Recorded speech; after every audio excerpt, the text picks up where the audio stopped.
सुनील शेट्टी, जिन्हें बॉलीवुड में अन्ना के नाम से जाना जाता है, उन्होंने 1996 में एक ऐसा कार्य किया जो उनके दिलेर और संवेदनशील व्यक्तित्व की सच्ची तस्वीर पेश करता है। 5 फरवरी 1996 को मुंबई के कमाठीपुरा रेड लाइट एरिया में पुलिस और समाज सेवियों द्वारा एक बड़े अभियान के तहत 456 महिलाओं को मानव तस्करी के जाल से मुक्त कराया गया। सुनील शेट्टी के इस नेक कार्य को कभी प्रचारित नहीं किया गया। वे नहीं चाहते थे कि इन पीड़ित महिलाओं की पहचान उजागर हो और उन्हें सामाजिक या मानसिक आघात पहुंचे। ये घटना साबित करती है कि सुनील शेट्टी सिर्फ पर्दे पर नहीं बल्कि असल जिंदगी में भी एक सच्चे हीरो हैं।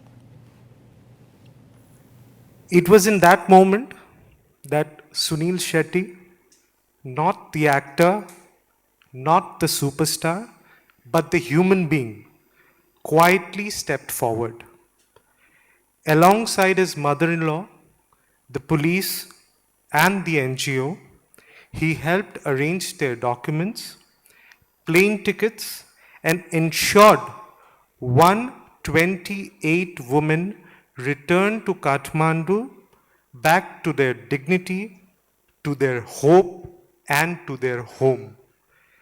Something that changed their lives forever. And the most extraordinary part is, for over 20 years, he never spoke of it. Not even once. No press conference, no cameras, no self-congratulations. It only came to light when one of the survivors, who's now a social worker, made it public. Ladies and gentlemen, this is compassion without spectacle.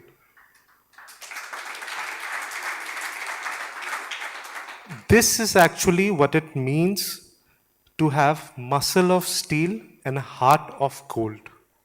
Ladies and gentlemen, please have a round of applause for Mr. Sunil Shetty. Thank you. Sir, आप इसके बारे में बात करना चाहते हैं? I think बहुत कुछ कहा गया अभी, बट सोचना तब हमें ये था कि इन बच्चों को हम यहाँ से निकाल तो रहे हैं, लेकिन माफिया ऐसी चीज़ है जो किसी को कहीं भी छोड़ती नहीं है। तो अगर हम बताते हैं उनको कि हम उन्हें कहाँ लेके जा रहे हैं और कैसे लेके जा रहे हैं, तो बहुत प्रॉब्लम्स हो जाती। शायद उनको दोबारा पकड़ के वापस लेकर आते हैं। जो दल्ले हैं, जो मिडलमैन हैं, जो जिन्हें हम पिम्प्स कहते हैं, वो उन्हें दोबारा जीने नहीं देते। इसलिए एक ऐसी जगह पे रखा गया उनको जो उनके लिए सेफ था। बहुत सारे बच्चियों को उनके माँ बाप ने दोबारा घर में लिया भी नहीं because of the stigma, but I think they managed really well for themselves. So it was important at that time. But here, the thing is, actor हूँ ना, तो credit मुझे बहुत मिलता है। और उस बच्ची ने मेरे ही बारे में बात किया क्योंकि that's the only person she could relate to, जिसका नाम वो जानती थी, जिसके बारे में वो जानती थी।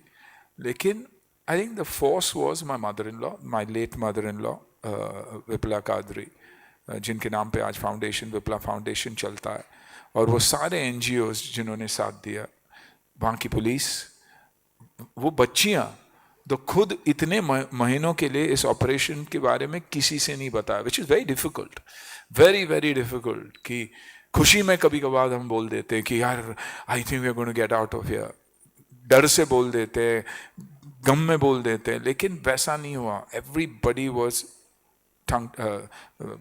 Mouth sealed, lip sealed, police.